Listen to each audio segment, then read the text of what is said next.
What's up, guys? Welcome to another episode of Logos Podcast. This is Max. This is Joey. And on today's episode, we're going to talk about beauty. What is beauty? Do we need beauty? Where do we find beauty? Is beauty objective? That and many other things we're going to discuss on the podcast today. But before we get into that, ¿Cómo estás, Jose? Estoy muy bien, gracias a Dios. I was going to say, if maybe I just had this realization that if we wanted to do an episode on beauty, Max, we could probably just post an image of your face and then just let our listeners contemplate that for, I don't know, an hour. Am I going to be the punchline from now on jokes? Because I think you were the punchline for the better half of 2 years, and I think I'm becoming slowly the punchline now.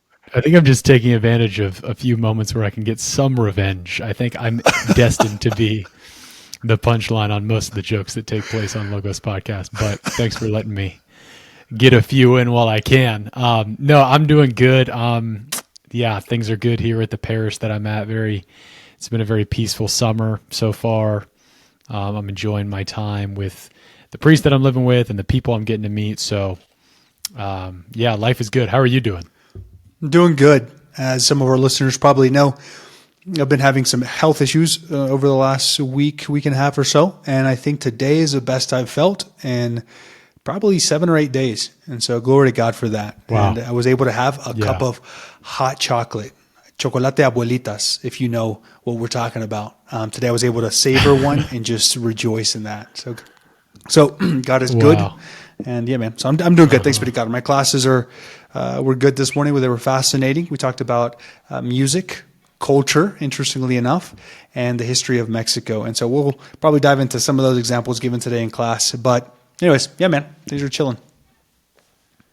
That sounds super awesome. You know, Max and I, we were talking yesterday on the phone, getting ready for this episode, and I was telling him how, because this summer for me has been kind of chill, I'm getting some time to work on my thesis that I'm writing, and he was telling me he's jealous of that.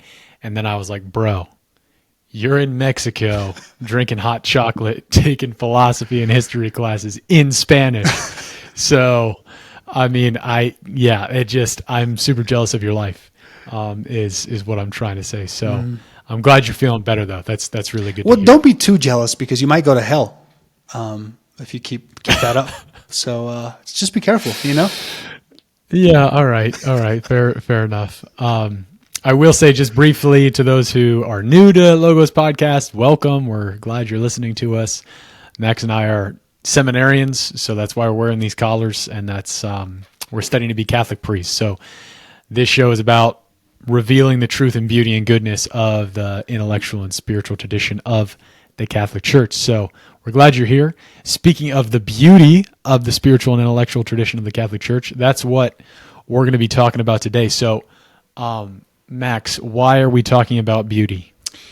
Well, for one, because it's something that you and I hold dearly to our hearts.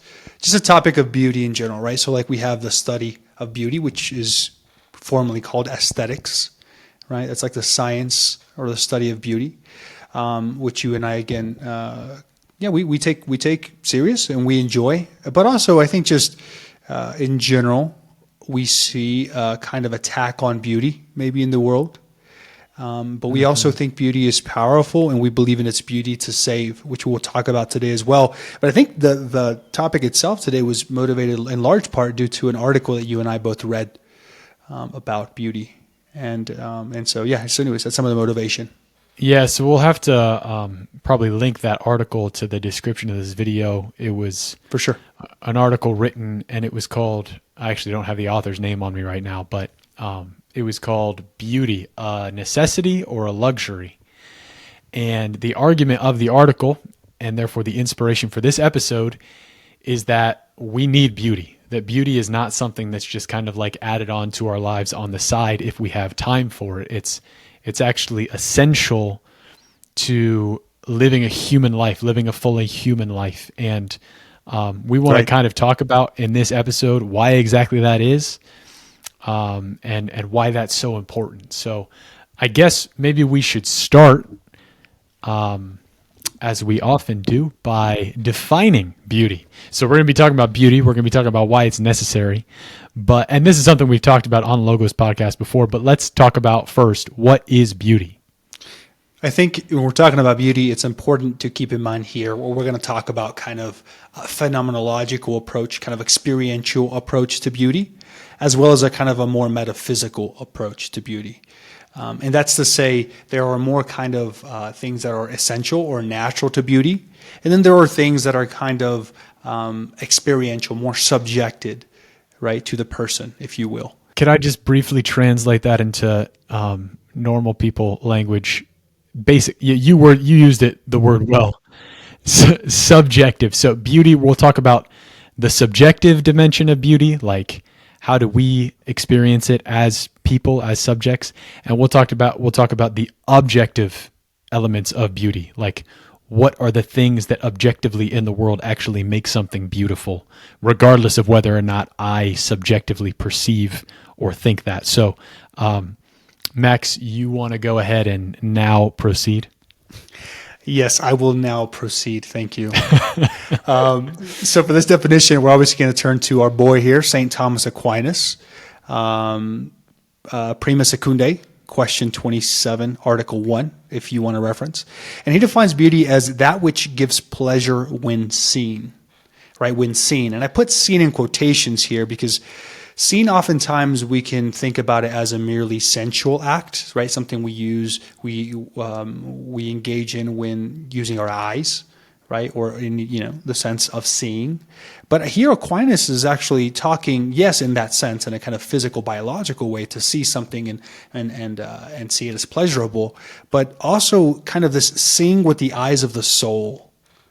Right, it's a kind of a deeper reality. In fact, that when we engage something beautiful, it actually brings pleasure in us. And I'm thinking about here like a beautiful woman, right, or a beautiful man for a woman. When we see these beautiful human beings, we see a reality that's deeper than just the pleasure of maybe biological impulse or something. Oftentimes, we actually see like, wow, that's a very beautiful person. And that person actually has dignity, and that person has value. And so we desire to enter into communion with said person because we perceive something pleasurable when seeing him or her. Yeah, Does that make sense? Yeah, it does. And if I may, just to kind of go deeper into what you just said, the word pleasure, I think, can be a bit misleading in this definition. It's accurate, it's true, but I think when we think of pleasure, again, we think of merely sensual pleasure. St. Thomas here, when he's defining beauty as that which, when seen, gives pleasure, really, I've also heard it described that which, when seen, delights, right? This deep kind of spiritual delight that is given to the subject when they come into encounter with this objective reality that is itself beautiful. So it's kind of it's not like a super precise definition, but I think it really hits home with me. Like, what is beauty? Beauty is that thing that when you see it, it delights you. And not just when you see it with your eyes, like Max said, but like when you as a person encounter it, you're drawn out of yourself and it strikes a chord in the center of your being, in the very core of who you are. So like a sunset, right? Like a beautiful sky. You see it and something happens in you that's more than just a sensual experience. It's something, a chord within you is struck precisely because the thing that you're encountering is itself beautiful. So that's kind of what beauty is, St. Thomas Aquinas says, and the tradition of the church, and he's drawing on philosophical and theological traditions before him, Plato. of course. Plato is kind of one of his big reference, and throughout this episode, we'll reference Plato's in some, but that's kind of one of his big references. We kind of see it as an ideal in this thing we're now encountering. We take pleasure in it. We take pleasure in a person or a sunset because we in ourselves have a certain form of existence that a thing should be. And so we attach said ideal to this thing. And so that's kind of the Platonic idea, right? If you will. Real quick, Max, I just have to say, when you said, we were talking about beauty and you were like, I'm thinking of a woman. And I was like, which woman are you thinking about, Max? But no, point taken. Point You want me to taken. name her? Oh, am I supposed to name her? Oh no, I'm not. Oh, I'm not supposed to. Okay, I'm sorry. But okay, so yeah, so Saint Thomas Aquinas, in addition to giving us this definition of beauty, that which gives pleasure when seen, or that which when seen delights, he also talks about three aspects of beauty. So he goes into more depth with this definition. He fills it out a bit. So we've talked about this on Logos podcast before, but let's just talk about it again because I think they're important. What are the three aspects of the beautiful? I'll do what one of our professors does and ask you the question, Joey. What are the three aspects of the beautiful? And I'm going to do what that same professor does. And no, I'm just kidding. I will answer. So they are integrity, proportion, and clarity. Or in Latin, because everything sounds fancier and more sophisticated in Latin. Amen. Integritas, consonantia, and claritas. So these are the three things that St. Thomas Aquinas says constitute the beautiful. So whenever you encounter an objective reality that is beautiful, it is beautiful precisely because it has these three elements. So let's break these down one by one. What does he mean by integrity? So and this time you have to answer. Okay, good. I'll do that. Okay, I'll do that. So the first one, integrity, integritas. Another way to call integrity is wholeness, right? Entirety, something is whole. And we can think about this characteristic of beauty as, in an example, right? An architecture building or just a building in general. It's in the mind of an architect, and then it's produced as a model, and then it's produced as something actual, right? As something real. But a building that we would consider beautiful, it wouldn't be beautiful if it wasn't complete, right? Like the foundation of a building isn't beautiful, or maybe one slab of drywall or one slab of concrete of that building isn't beautiful. But when the building is complete, maybe we add some garnishing to it, maybe some Gothic symbols, maybe some Romantic outlining, maybe some Arabian stenciling, then all of a sudden a building becomes illuminating because it's entire, because it's whole, right? And so I add the garnishing part because even a building when it's done isn't done until you start adding the things that make it not just a building, but maybe a home, but maybe an office space, right? But maybe a hospital, these kinds of things. So. Yeah, that's really well said. So a beautiful building is going to have this integrity. It's going to be whole. Its parts are going to fit together and make it up in such a way that it has a certain completeness about it when you see it. So I'm also thinking of the Sistine Chapel, Michelangelo's Sistine Chapel, right? You walk in and you encounter the Sistine Chapel, which I've never done, but which I hope to do in the near future, please God. You encounter it, I've seen pictures of it online, and I'm guessing you're immediately struck by the whole thing, right? You're not necessarily immediately drawn to one particular part, but the entire thing in its wholeness, in its integrity, strikes you. And as it strikes you in its wholeness, it delights you, right? And that's precisely because it is beautiful.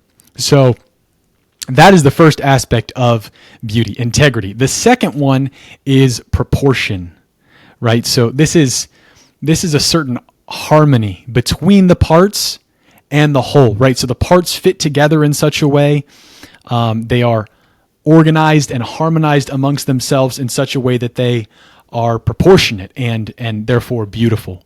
I don't know. Can you think of any examples of something like this, Max? I'm thinking now of the statue of David. It's kind of a famous Michelangelo statue as well. Interesting, yeah. And one of the things that I think makes it so attractive is the fact that he tried. Now, that being said, that statue itself is pretty large. I think it's a 10 or 12 foot statue of a man, but the proportions are equal to that grandeur, right? So the idea here is that the artist is trying to portray a virtuous person. Okay. And although maybe biologically the parts of David aren't proportional, the grandeur of his soul, of his virtue, is in equal two parts to the production of the statue. And so what makes it beautiful? Well, we can say in one sense it's beautiful because there's a harmony between the kind of magnanimity of the soul of the person, his parts, and now the statue, the material used to compose this thing. Yeah, that's a really cool example. And I'm thinking now that you mentioned that of, again, Michelangelo's Pietà, right? So Mary holding the crucified Christ.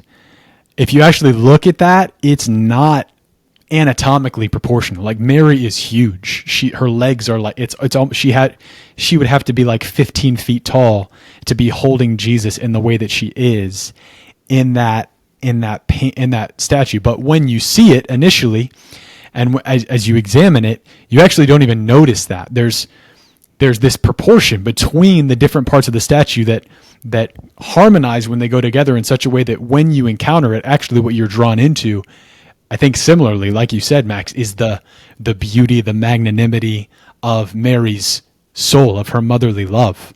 And I have another example here. Sorry, I have another example here that I think it's a little less abstract, right? For those who aren't familiar maybe with the Pietà or familiar with the Statue of David, think about like just a family picture, right? One of the things that makes family pictures so beautiful is when people are wearing the same thing, when they're enjoying themselves at the beach, and when they're all there. Yeah. Right? When somebody is missing from the picture because either they passed away or maybe an addiction or maybe some other reason they weren't able to make it, the picture is not the same. And people are in a bad mood because they don't even want to take the picture anymore because you're like, well, why are we going to take the picture? Not everybody's here. It's a family picture and we're missing part of the family here.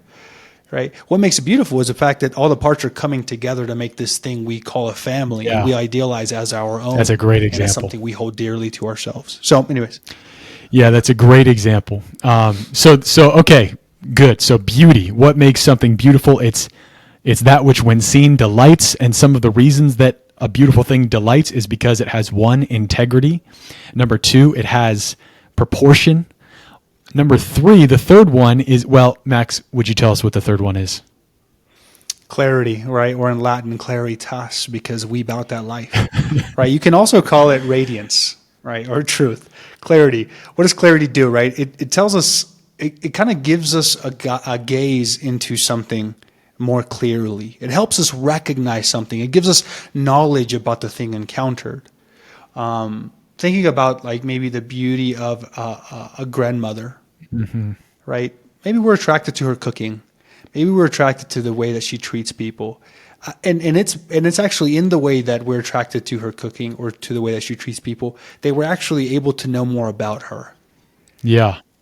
We're able to know more about who she is. She sacrifices, and she has sacrificed herself to give herself in this way for, to you and to maybe most of her grandchildren and children for most of her life. And so you're drawn into kind of this clarity of who is this person. And maybe you're attracted to this particular thing at a given moment, but you're actually attracted to the person itself, your grandmother itself, your grandfather itself. And so this is another kind of characteristic of beauty, is it helps you recognize something more valuable about whatever given thing. I use a person as an example. We can talk about a building, we can talk about a musical piece, we can talk about anything else. Yeah, that's very well said. Clarity is this light that is given to us, this radiance that is emitted from the beautiful thing in such a way that when we encounter it, we come to know the truth of the thing, and in a sense also the truth about ourselves. Bishop Barron, who's always talking about beauty, he gives an example of, he's a huge baseball fan, and so he'll never forget the first time he walked into a Major League Baseball stadium and came out through the tunnel, and what opened up before him was this just glorious scene of fans and popcorn and hot dogs and the pitchers and the players and all of it. He said it just like hit him and radiated this grandeur when he experienced it in such a way that it made such an impression on him that he's never forgotten that moment, and baseball became a big part of his life. And but I think that's a good example. So claritas, it's kind of an indefinable aspect of the beautiful, but when you encounter it, you know it, right? When you encounter it, there's no confusion. It's like, wow, this is evoking something within me. This is giving me a light that I did not previously have. So these are the three aspects of beauty, and I just want to highlight the fact that beauty, these aspects are objective, right? So what Max mentioned at the beginning of the episode with phenomenology and then also metaphysics, which I tried to attempt to translate into layman's terms, we like what we're saying, what St. Thomas is saying is that something is beautiful objectively. Something is beautiful regardless of whether or not I am actually attuned to its beauty, because it often happens in this world that we're wounded by sin, right? We are kind of numbed to actually really beautiful things because we immerse ourselves in things that are ugly so often. And so what often happens is that we can encounter beautiful things and not immediately be able to recognize that they're beautiful. But actually what the tradition of the church is saying is that reality, these objective characteristics of reality are beautiful regardless of whether or not you are yet able to appreciate that beauty. And if your heart eventually becomes attuned to the beauty of a thing, when you encounter it, it will necessarily delight you. It will necessarily change you. Right. So Can I say something to that point? Yeah, please. I think this is a beautiful reflection that as we were talking yesterday, Joey, came to mind that like we often say at times think that, and to some extent it's true, to some extent beauty is self-evident. And a lot of us think that like, oh, when something's beautiful, you just know it instinctually. I mean, yes and no, right? Yes and no, because in one sense, like when something is beautiful, we're automatically and almost unanimously struck by it, right? Let's say we all listen to an orchestra together. Out of the 20 people that go, probably 16 or 17 people will probably be like, yo, that was incredible. Right. Even if we don't know all the musical compositions, we don't know the instruments used, we don't know the history of the composer, we don't know, the emotions involved, but we're kind of struck by it. But there is also a sense of beauty that like demands something of you, that demands your heart and is a difficult reality to comprehend because it's non-exhaustive. Right? It's not always self-evident. And I think there's a portion of beauty that we need to keep in mind that isn't so easily attainable, and that it takes time and it takes work to be able to kind of encounter beauty. Because in a certain way, it's almost like beauty is encountering you. Yeah. Can I flesh out what I think you're saying a little bit? Like, see if I'm sure. So like, all right, those people who go to a beautiful orchestra, or this happened to me. I went to a Bach concert, a concert that the orchestra in my hometown, they performed this piece by Bach, and I went and I was super excited. I was like, wow, I'm about to go encounter this incredibly beautiful, famous piece of music. I went and it was like 2 hours long, and like 30 minutes in, I was bored and like falling asleep. And can I have another whiskey, please? But what I realized is that the problem is not with the piece of music itself. Like the piece of music is objectively beautiful. So the problem is with me. Like I have not yet become capable as a person of listening to that type of beauty and appreciating it, right? So there's this popular conception out there that beauty is in the eye of the beholder, right? So a lot of people, which is what we're kind of combating in this portion of our discussion, is that they would say that everything is completely subjective, that because I fell asleep during Bach, therefore Bach is not beautiful. But what we want to say is, no, that's ridiculous. Like the problem is not with Bach, the problem is with me. A similar thing happens when like you are a kid and you eat like hot dogs and sugar all the time, and then someone gives you like a 5-star like steak, right? Like a delicious steak. Kids don't necessarily have the palate yet to appreciate the goodness of a steak. So they're actually most of the time going to prefer the hot dog. That's not to say, therefore, that the steak is somehow bad or undercooked or like wasn't well prepared or not objectively better than a hot dog. It's just to say that the child hasn't yet attuned his palate. He hasn't developed the palate to really appreciate the goodness of the steak. I think a similar thing is the case with beauty in all its aspects. Like in order for us, and we're going to talk about this as we continue with this episode, but like you said, it requires something of us. Like we have to become attuned to the beautiful in order to appreciate it. And ultimately that's going to be the work of God's grace in us. But, right. I don't know if you have any thoughts on that or if we should move on to the next part of our discussion. Yeah, and we can use many examples, right? Like anecdotes. Maybe it takes you a while to get accustomed to good wine or to a good whiskey, right? Or just a truth that's been hard to bear for a lot of your life. Or I was thinking the other day, ordination masses for priests are exhausted. They're exhausting because they're so long. But if you kind of know what's going on, it really doesn't feel like work. It's really quite beautiful.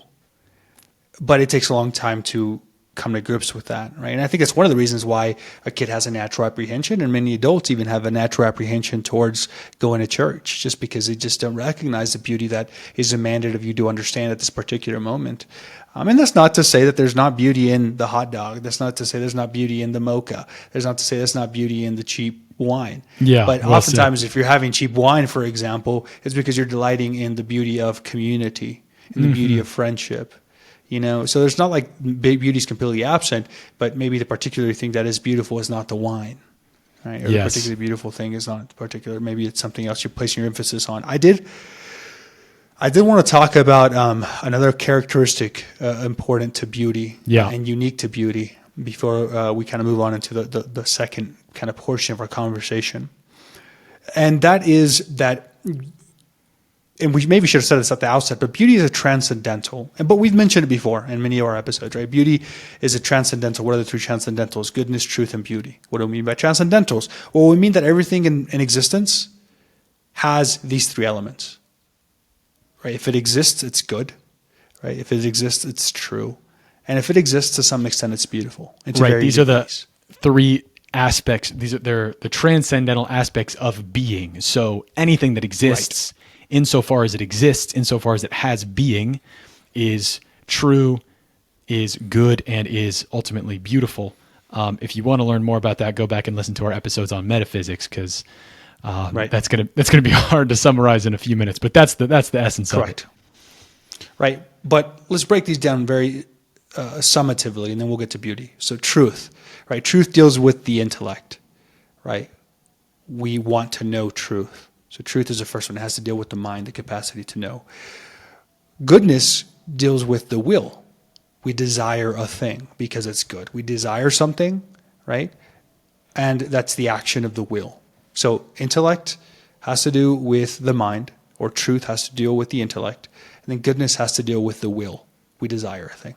Beauty, interestingly enough, actually involves both the intellect and the will. Because we want to know the truth of the thing encountered, but we also actually desire the thing desired. Right? We desire the thing desired. And why do I use that kind of play of words? It's because there's an interesting play with beauty, because, see, when our mind grasps something true, our mind is kind of satisfied. But when our will recognizes the good of the thing, our will continues to pursue and desire something else. This is fascinating, because this tells us that man has this kind of eternal capacity to love, because we say love, right, is aligned to the will. It's also aligned to the intellect, but the will primarily. It's a choice. And so what is beauty? Beauty has a unique capacity to engage both the intellect and the will, but in a powerful way, the will's capacity to love. To love what? To love truth, and to love this thing now before us that we've considering beautiful. Yeah, that's really well said. And I'm also thinking of, this is why people like Bishop Barron and people like Hans Urs von Balthasar will emphasize the importance of beauty in evangelization, especially today in the 21st century. JP2, he's a big advocate. Ratzinger. I mean, the current popes and the church in general has had, after the Second Vatican Council, has had this kind of proclamation of beauty, the via pulchritudinis, right? The way of beauty. Yeah, and it's exactly because modern man no longer responds necessarily to the first transcendental truth. If you try to give somebody logical arguments who's not a believer, that's not necessarily going to convince them, even if they're super sound logical arguments. Also, the second transcendental, goodness, the moral life. If you try to evangelize somebody by redirecting their actions and convincing them that the way they're living is morally wrong, that's also not going to convince modern man.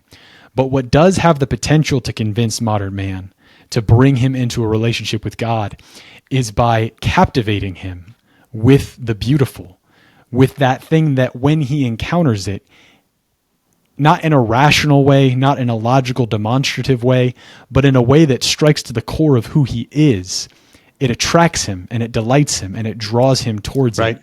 That's why, for all those who are out there trying to evangelize, using beauty is such a powerful tool, especially today in the 21st century. So that's what beauty is.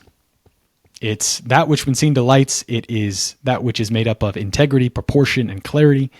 So now the question becomes, now that we've kind of laid that philosophical groundwork, the question of this episode is beauty necessary? Do we need beauty in our lives? Or is it something that we can kind of do without? Is it something that's just for the privileged, just for the elite, just for those who have the time for it? Or is it something that we truly need? Max, how do we want to go about answering this question? So is beauty a necessity? You'd mentioned Hans von Balthasar briefly here recently. And, one of the interesting things is he was a Swiss theologian, a prominent voice in the Second Vatican Council, prominent philosopher, and particularly theology was kind of his big thing. He helped do a lot for the church. But one fascinating thing about this grand intellectual figure is that he was fascinated with Disney. I didn't know that. He was fascinated with Disney. There's a famous picture out there. I'll have to post it for you all. There's a famous picture of Hans von Balthasar chilling next to Mickey Mouse. I have seen that Right? picture. Yes. Wow. Yeah. And so is beauty a necessity? I don't know. Is Disney necessary? Is a Gothic cathedral necessary? You know what I mean? You could argue no, and I'd punch you in the face. But you could also recognize that, like, as quote unquote, as unnecessary as these kind of institutions or these buildings seem to our natural daily endeavor, the world would be a very terrible place if beauty did not exist. If these things that didn't kind of give us hope or give us a sense of gratitude did not exist, the world would be a terrible place. Because here's an interesting thing of, like, let's use a cathedral here, for example. I reflect on Hans von Balthasar because I've always thought it ironic that he was infatuated with Disney. But the reason he was infatuated with Disney is because he recognized Disney's capacity to inflame the imagination and inflame man's heart to recognize kind of the beauty of creation and man's ability to kind of imagine things and create things. But now let's turn to, like, the example of the cathedral. See, a lot of people have this vision of the church that cathedrals and basilicas and these great kind of touristic places of the church only benefit the rich, or are only for the rich. Oh, they're made out of gold. Look at all the slavery. Look at all the oppression. Look at all the the baggage that it took to build these buildings.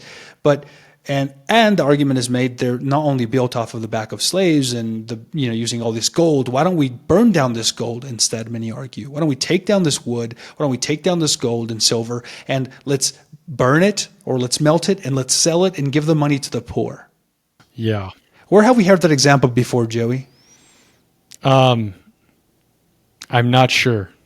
In Scripture, right? Where the lady puts a perfume, right, on Christ's feet. Is that right? Christ's feet, right? Yeah, that's right. That's right. And Judas Right? gets mad because he's like, why don't Right. we could have sold this to the poor and given it to the poor. Yeah. We could have sold this. You would have sold it to the poor. You would have sold it and given it to the poor, right? So that's the thing. Yes, you could have used a perfume and give the earnings to the poor, but instead, it turns out the poor benefit greatly from the cathedral because they're actually the ones praying in the cathedral. They're the ones sitting outside of the cathedral. They're benefiting not only fiscally from the thing, they're benefiting spiritually. And so as a thought experiment, I wanted to start with, like, laying out that. Like, just first imagine a world without beauty. And then you tell me if it's necessary. Yeah, the world would suck without beauty. It'd be a terrible, miserable place. And again, I do want to clarify, I'm not sure how many European cathedrals were built by slaves. I could be wrong. I don't think a lot of them were. But I don't think very many were at all, actually. But the argument is used oftentimes, right? So like these grand buildings are built on the back of ignorant people who were lowly. Yeah. That's not true. And the again, so the idea is it's a waste of resources to build these big cathedrals because really this stuff could be used more practically to serve the poor. Well, what you're saying, Max, and what we're saying on this episode is that guess what? You are serving the poor by building a beautiful cathedral because the poor are human beings and the human heart needs beauty and the human heart needs transcendence and the human heart needs God. So no matter who you are, no matter if you're a king or if you're a peasant, when you walk into a medieval cathedral, your heart is uplifted and you are nourished. You are sustained in a way that you wouldn't be had that cathedral never been built. So that's kind of what we want to lay out is like the rhetorical answer. The answer to the rhetorical question, is beauty necessary, is yes, beauty is necessary. We need it. It's part of what makes life worth living. It's part of what nourishes our soul. And a world without beauty, as Max said, would be a terrible place. Nevertheless, in spite of that, there are, and this is kind of why we're making this episode in general, it's like there are many forces in our culture. There are many aspects of our culture that are built upon the presupposition that beauty is not necessary, that beauty is just superfluous, that it's this thing that you can take or leave, that you don't really need to live a meaningful life, that it's nice when and if you get it, but it's not necessary. So let's just talk about a few of these aspects of our culture, especially our American culture today, but Western culture in general, after the Enlightenment, after the 20th century, that that kind of neglect the importance of beauty and presuppose that we don't need it. So I don't know, what's one aspect of our culture, Max, that we're thinking of? So you use the word enlightenment, right? What are like the pillars of enlightenment? It's utility, efficiency, productivity, and reason. Right, these are kind of like the big characteristics of the Enlightenment.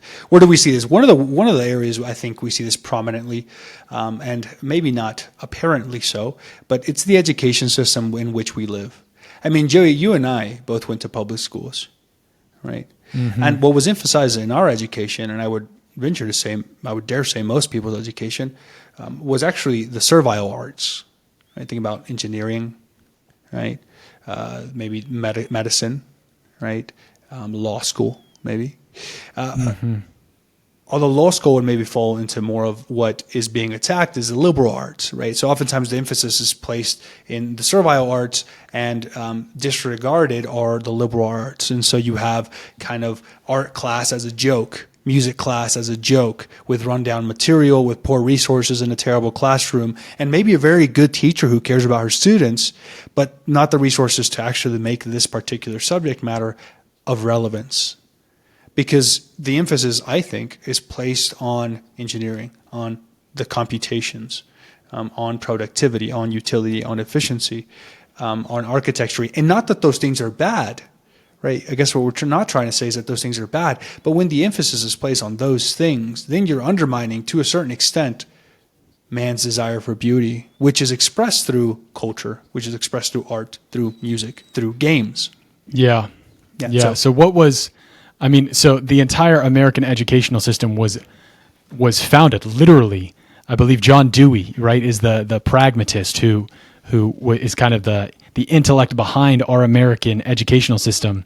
So especially in the public schools, that what is the purpose of an education? It's to form people who can become productive members of society, right? So, and we see this like infused throughout our cultural mindset. You go to school, why? So that you can get a job. Why? So that you can make money and contribute to the economy, right? So there's this cultural presupposition that that's what education is for. Yeah, because what about the artisan, like the woodworker or the marble worker?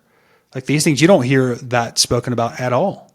Yet, fascinating, in Mexico, the bricklayer is still held in high regard. Yeah, because that's good, because he actually has a real skill. Mason. He has a craft that he's mastered, right? And he can make beautiful things. Right. But in America, that's increasingly undervalued. And what is valued is, like you've said, utility, efficiency, productivity. Not that those things are bad. Those things are the source of many blessings that we all get to enjoy in our lives. But the real purpose of education and what man really needs is to be opened up to reality in such a way that he can engage it and appreciate the beauty that's all around him. So that comes through through things like poetry, literature, language, philosophy, music, right? These liberal arts that people historically would have studied.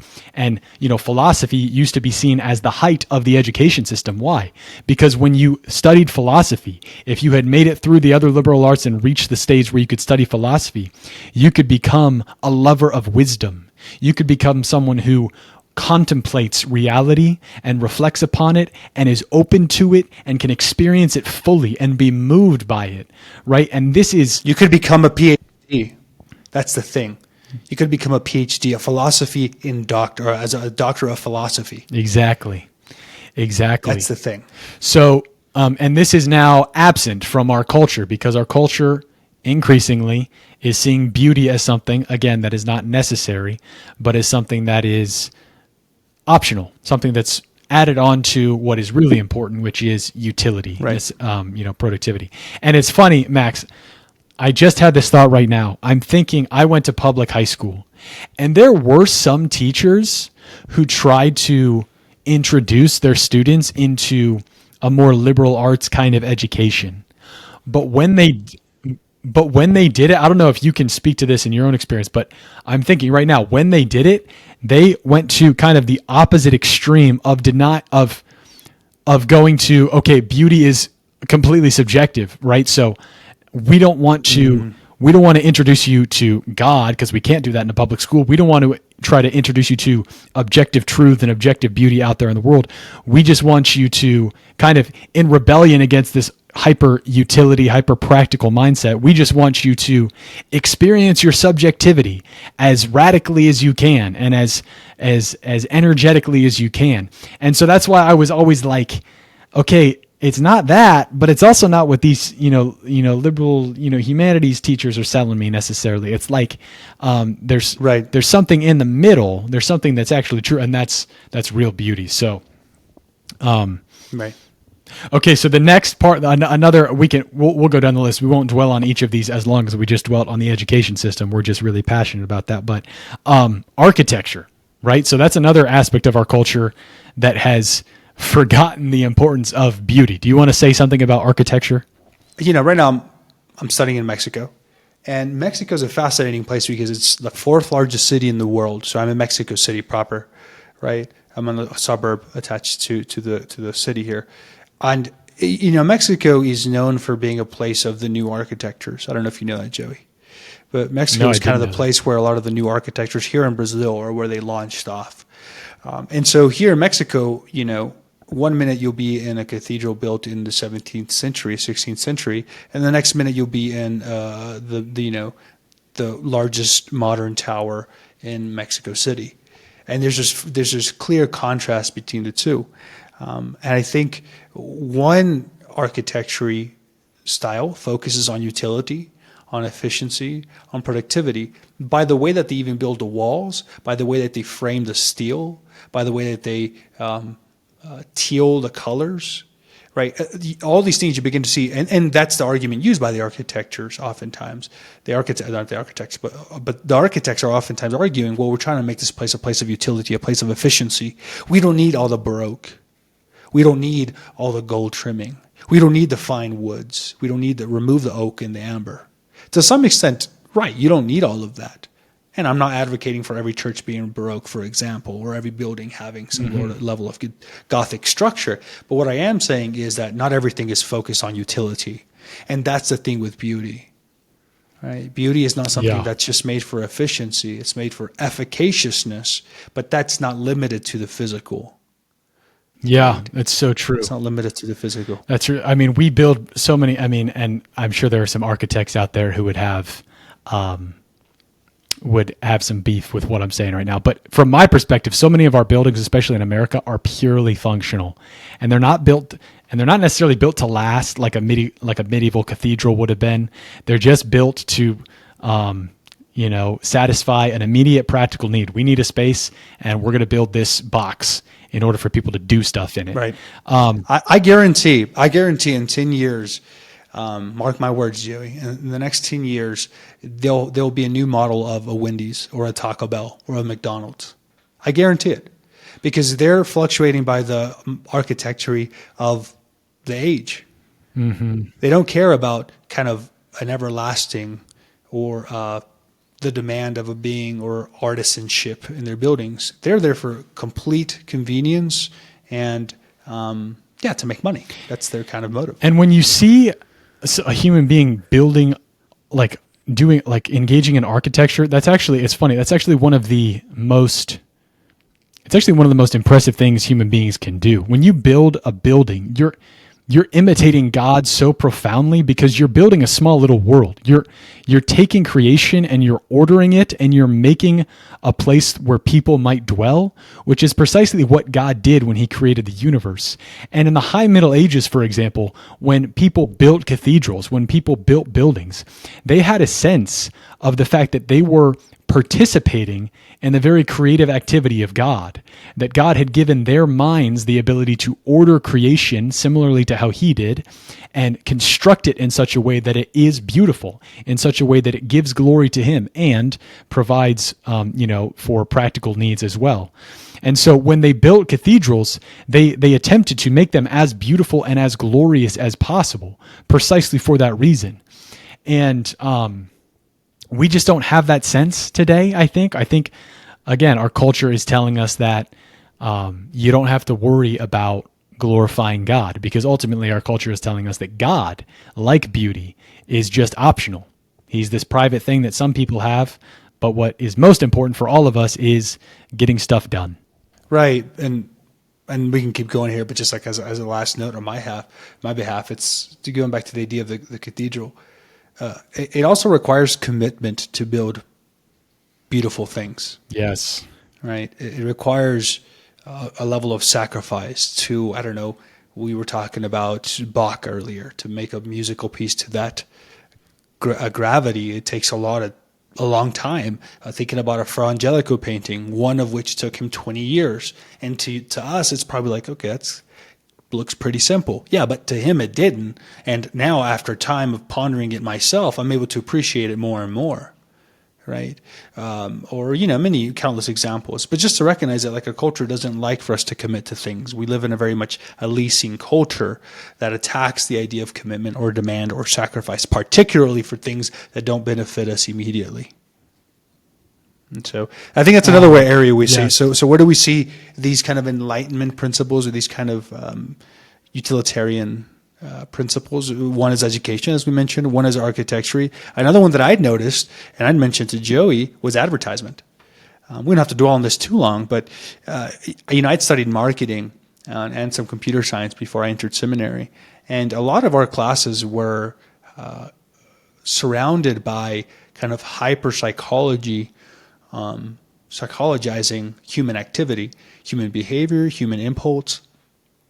And the reason that I think, at least, we hyper-focus on that, it's because we were trying to learn the processes of how to engage man most quickly, most efficiently, and most engagingly, right? So how can we grab somebody's attention, help them remember it, and help them engage it for a brief moment, enough to where, if they ever wanted to come in contact with a said product, or if they ever needed a said, whatever product, a car, makeup, whatever, drink, food, they could remember this. It would leave an impression on them.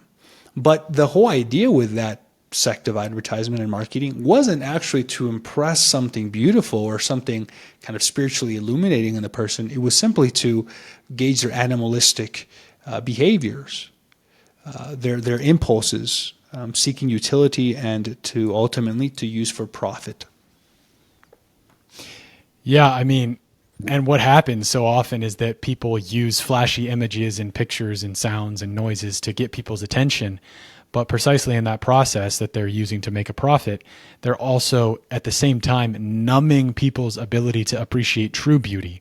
Right? Because we're so inundated with advertisements and images, which, yes, have some objective appeal and capture our attention for a moment, we actually don't know how to sit down and read a book or sit down and contemplate art or, like me, I don't know how to sit down and listen to a beautiful orchestra performing Bach because my heart isn't yet attuned to that. So, yeah, beauty is kind of instrumentalized, manipulated in our world of advertising. And again, that's because in our modern culture, it's not appreciated as the transcendental aspect of reality that it is. So education, architecture, advertising, we wanted to talk about one more briefly because we just like thinking about this topic and it's timely, and that is artificial intelligence. What do we want to say about that, Max? Just a brief kind of reflection I had on AI. And Joey, please expand on this, or any of our listeners, if you have any ideas, please let us know. But here recently, I went to go visit the cathedral again because it's so massive. I didn't have much time to ponder the first time around. So I went back, and there's a portion of the cathedral that's kind of locked off to the general audience, but as a seminarian. What cathedral are you talking about? Sorry, the Cathedral of Mexico City. The cathedral proper cool. to it. So it's called Catedral Metropolitana, right? So the Metropolitan Cathedral of Mexico, if you want to look it up and check it out. But it's there's an area that's blocked off in the cathedral, and it's the sacristy. And the reason that the sacristy is blocked off is because it's only allowed for priests, the canons, which are the people who take care of the cathedral, priests who take care of the cathedral, their liturgies, and people who clean it. But most of the general audience is not welcome. But since I was a seminarian and I know a priest there, he actually let me into the sacristy.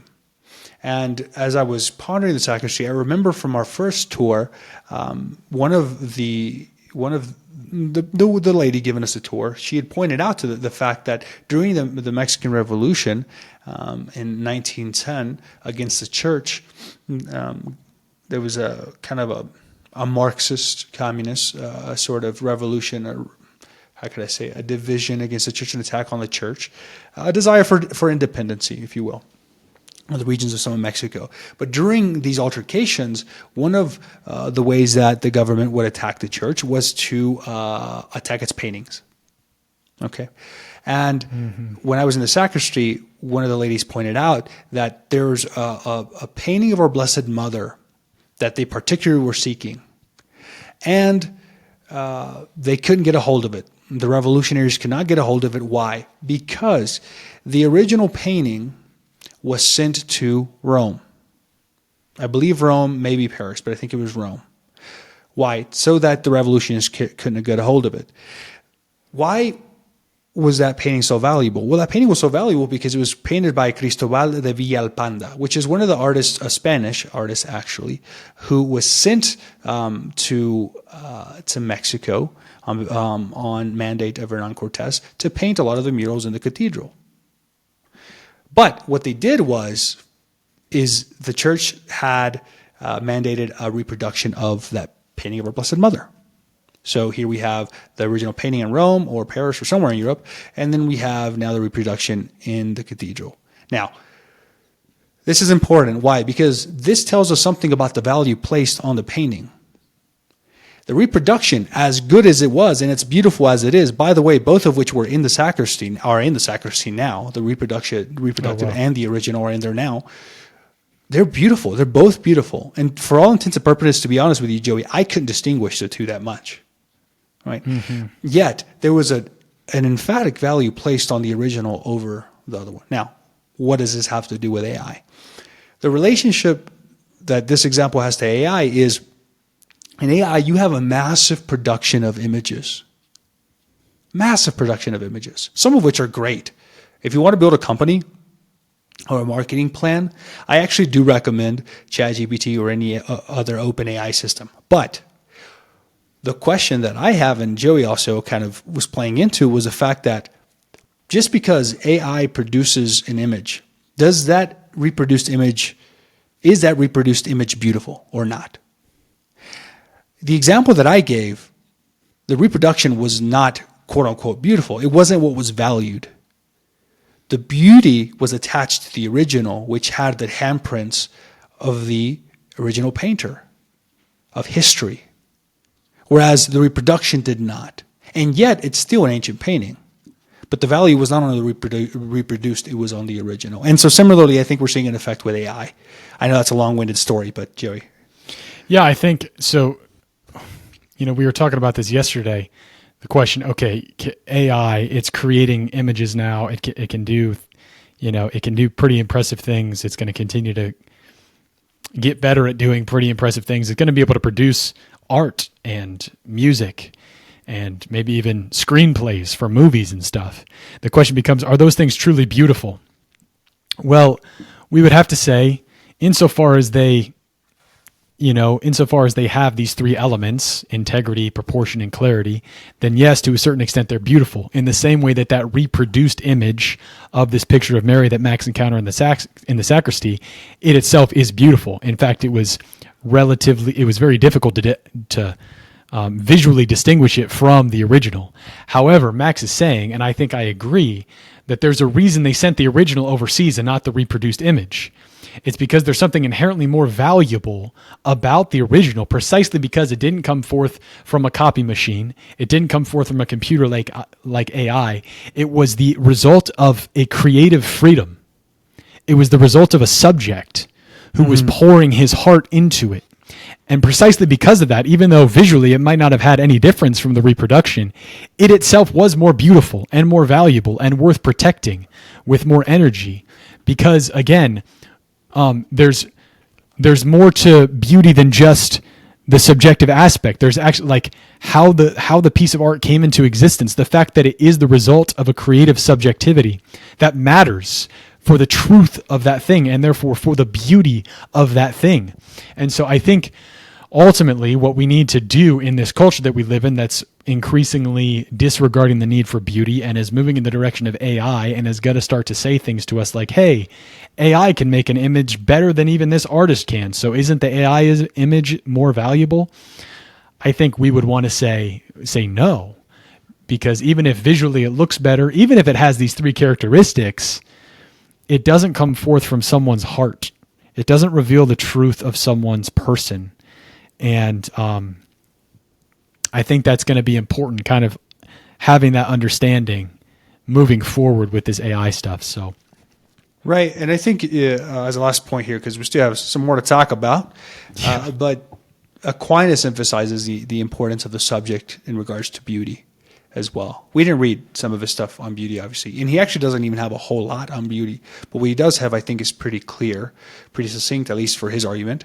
And one of the things he emphasizes is the importance of the subject. And I think, as Joey was saying here, in AI, the subject is oftentimes missing. And many have critiqued AI precisely for that reason, taking Casey Neistat or Peter Mckinnon as prime examples of the popular YouTube world right now, who are coming out and speaking out against AI for this particular reason. So there's that. So our culture is telling us that we don't need beauty, even if that's just implicit in the way that it's structured.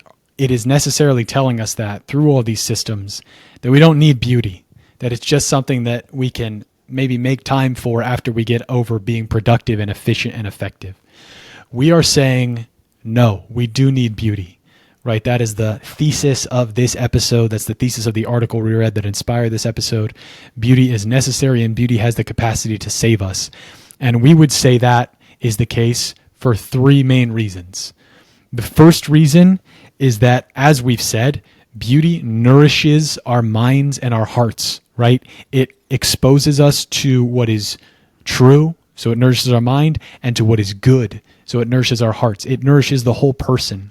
And if we're deprived of that nourishment, we'll become spiritually malnourished. And that's not just like a metaphor or fancy pious language. That's a reality. Yeah, I think another thing that beauty causes in us, right, or why we need beauty, it's because it draws us outside of ourselves towards something else, towards a transcendent reality. Ultimately, all beauty sharing in the reality that is God. Right. And so one, is reality necessary? Yes, because it nourishes man's heart and mind. Two, it's because it draws man out of himself into communion with the other, lowercase o, and capital other, God. Yeah. Yeah, and think about there, just a brief example of that. You mentioned at the beginning a beautiful woman who has still not been named. I'm kind of curious about who that exactly is, but it's a great example because think about a young man who's going about his business, right? He's living life. He's maybe focused on himself and his own goals and his own aspirations, and then he encounters a beautiful woman. Hot dog. And he's completely changed, right? He's drawn out of himself, and his life, when he falls in love with that woman, is no longer It's no longer about him. It's about the other. And beauty does that to us. Even if it's not a beautiful person, beauty draws us out of ourselves. And that's our destiny, is to be drawn out of ourselves and given away in love, to engage fully with reality, not to sleep through it like distracted robots who only know how to watch TikTok. Okay. And then the third reason why we need beauty is that it gives us hope, joy, and gratitude. In other words, it's the antidote to nihilism. Max, you want to just talk about that for a sec? Yeah. So please, this is a plug for a talk I gave. I guess a couple of years ago now at a parish on the antidote to nihilism. But one of the beautiful things about beauty is precisely that. Beautiful things about beauty is that it actually gives you a sort of recognition that there's more to this world than just the immediate. And in that sense, there's a sort of hope. Oh, there is something else. There is something else. I mean, how many stories have you heard of? Yeah, I've heard of stories, at least, of people on the brinks of suicide, on the brinks of a terrible addiction, and they didn't think they have any more recourses. And all of a sudden, something happened in their life, something beautiful, maybe an experience at a church or an experience, with a family member that all of a sudden saved them and gave them some glimpse of hope. Right. And so that's the power of beauty. Joy, obviously, here. We're rejoicing when we're together. Maybe we go, I don't know, there's all kinds of examples. But yeah, one of the effects of beauty is joy. And lastly, here's gratitude. We recognize that creation is not our own and that it was given to us. And we are here now able to kind of ponder it, wander it, and love it. And so that's, one of the other, obviously, effects here of beauty. Nihilism is the philosophy that our culture is, again, crippled by, which tells us that nothing really matters, that this world is all there is and it's all utterly meaningless. But beauty awakens us to the reality of God, the reality of the transcendent. It snaps us out of that lie of nihilism, which leads us to depression and despair, and gives us hope and joy and gratitude. So you need beauty. I guess before I'm going to read a quote from Pope Benedict XVI, and then you can read a quote, Max, if you want to read. Look, we have a bunch of quotes. Let's just read one each. I'll read this one because I'm talking and it's the best quote and I want to do it. So Pope Benedict said this in one of his many reflections. He said, "Beauty as the salutary emotional shock that makes man leave his shell and sparks his enthusiasm by attracting him to what is other than himself. It prevents him from being content with just daily life. It causes him to suffer. The beautiful wounds, but this is exactly how it summons man to his final destiny." Right? And it's so beautiful. Like it does. Beauty wounds us. When we encounter the beautiful, one of the things we realize is all the ways in which we are not beautiful and all the ways in which we are not yet attuned to actually enter into communion with this beauty. And so it kind of hurts us, but in hurting us, it summons us to greater heights. That's what God does in prayer. He tells us, he reveals to us our poverty, our nothingness, and then we are impelled thereby to cast ourselves more completely and totally upon him. So that's one reason beauty is so necessary. It wounds us, it makes us suffer, but it summons us to the transcendent. Well, it wounds us precisely because we recognize we're not in full union with the eternal. That's why it wounds us. It wounds us because we experience it and we long for the thing we're now experiencing as not us having fully accepted it or fully come to grips with it. And that's why we're wounded by it. There's so many. I want to give just one little quote, actually, that I've taken to heart, and I think it's popularly quoted and attributed to Fyodor Dostoevsky, and it's from his book *The Idiot*, and it reads, "Beauty will save the world." And I at least for my portion, that's kind of what I wanted to talk about. And I think the emphasis of this article is precisely this: is that beauty saves.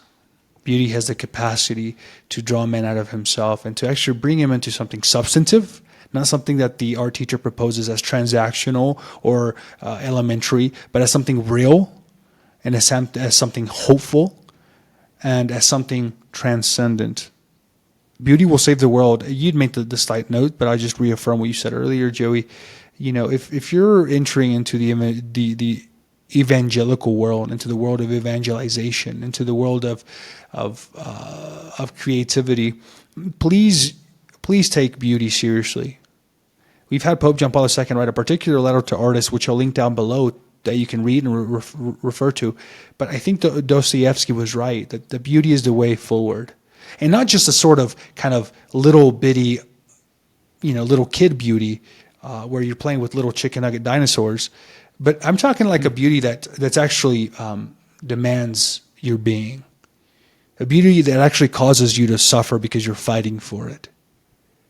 Because you'll recognize, and others will recognize, that it actually is a source of life. So, takeaway from this episode, make beauty a part of your life. Don't treat it as something that's optional. Don't think about your life as consisting in getting stuff done, being merely productive and utilitarian and making money, because that's not what you're made for. You're made for God, and God is beauty, and God wants to share that beauty with you every day. So take time, set aside time in your life to contemplate beautiful things, art, music, literature. I mean, movies. You can argue that a lot of movies are quite beautiful. Good movies, not just stupid ones, but good ones. Really make it a part of your life, because you need it. We need it, and it's easy to kind of forget about. But once you reintroduce it into your day-to-day life, and especially your Sunday, especially your Sabbath, and of course centered in the beauty of the Mass and the liturgy and prayer, which is the height of beauty in this world. That, I guess, would be our advice to you. I want to conclude by another point that Ratzinger made, by talking about what is actually the most beautiful thing that we've seen in human history, other than our Lord himself and the Blessed Virgin Mary. It is, says Pope Benedict, the saints.